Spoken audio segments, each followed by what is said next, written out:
punch after political punch, and the bullies can't seem to get up. Joining me now are Angela Rye and Margie Omero.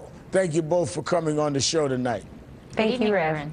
Angela, the president's trying to isolate Republican leaders and force a compromise. Tough strategy. How is this in-your-face approach working?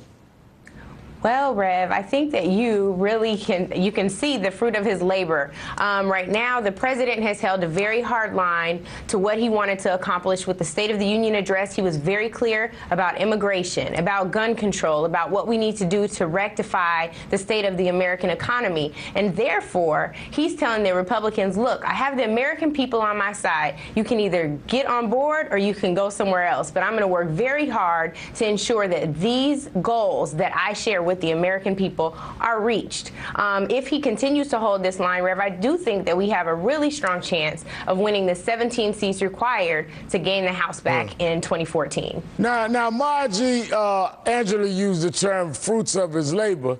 We have seen the tax bill as well as the Violence Against Women's Act actually get through.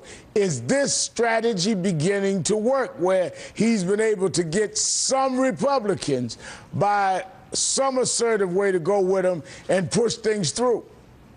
Well, I think Obama's strategy, in addition to the election and the polls, have really now forced some Republicans to recognize that the American people are on the side of moving forward on a variety of issues. That partisan gridlock and Washington really coming to a halt is not furthering the goal of American people. That doesn't improve the economy. It doesn't help anybody struggling. It doesn't make businesses grow. It just makes people feel like Washington can't be trusted anymore, that it's not doing any good at all anymore. So what's always been true about the president, I think this is important to recognize, he's always been in favor of working toward helping the American people. That even if folks disagree with some of his strategies, you always got the sense that he was fighting for the American people, while you get the sense with Republicans that they're really more concerned about the politics, that they wanted to have a political fight because they thought that would help them electorally, and it turned out that didn't help them electorally. And maybe some are concerned about primary challenges, but really in the broad view, in the broad look at it, it's hurt them. This strategy has really hurt them electorally. Now, Angela, the American people have clearly gotten behind the president, especially on big issues. Gun control, 92% support universal background checks. On fixing our deficits, 76% support a mix of spending cuts and tax increases. On immigration, 62% support a path to citizenship. I mean, ever since inauguration, the president has been taking his fight to the American people. These numbers show it's working, and he's been out there working his plan and policies to the American people. Listen to this. What I can't do is force Congress to do the right thing. The American people may have the capacity to do that. We can fix this, and we will. The American people demand it, and so does our democracy. I need you to keep up the fight. If you do, Congress will listen. If you stand up and speak out, Congress will listen. So, Angela, is it this combination of rallying the American people that the poll numbers are showing has certainly helped, and this more assertive picking off some of these Republican leaders? Is this kind of strategy put together, the thing you're talking about, bearing fruit?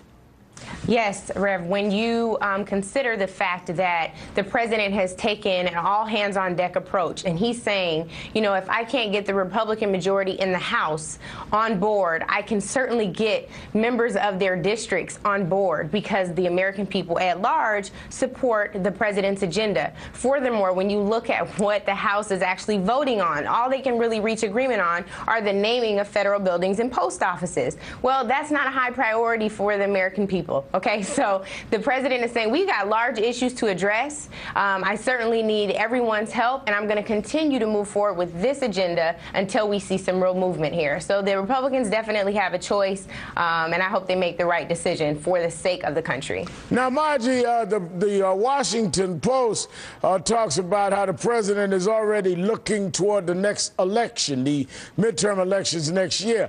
Let me read a quote from the Washington Post. It says, Obama, fresh off his November re-election, began almost at once executing plans to win back the House in 2014, which he and his advisors believe will be crucial to the outcome of his second term and his legacy as president. You just heard a few moments ago Angela say that it's possible to win these 17 seats. Is the president moving forward in a way that he also has an eye on if he can recapture 17 seats and take the House? This could cement some of the things he wants for his legacy. It absolutely should be a goal. It's absolutely something that everybody is focused on. I think it's also important because it shows that there will be consequences for members who don't vote in ways that their districts agree. I mean, that number you showed about background checks, 90% that support background checks, that's been true for a long time. And now you're going to have voters really thinking about that issue when they go vote in 2014 and think about which party and which candidate is really going to be fighting to make sure we don't have guns in dangerous hands, and which party it doesn't even want to have that conversation. And I think when you think of all of these issues, it's important to highlight in every contest which candidate is looking to come to the table and fight for the American people, and which party is just looking to say no to avoid a primary challenge. Well, I'm going to leave it there. Thank you, Angela Rye and Margie Omero. Thanks to both of you for your time tonight. Thank you. Thank you, Rev. Ahead, we know the right wing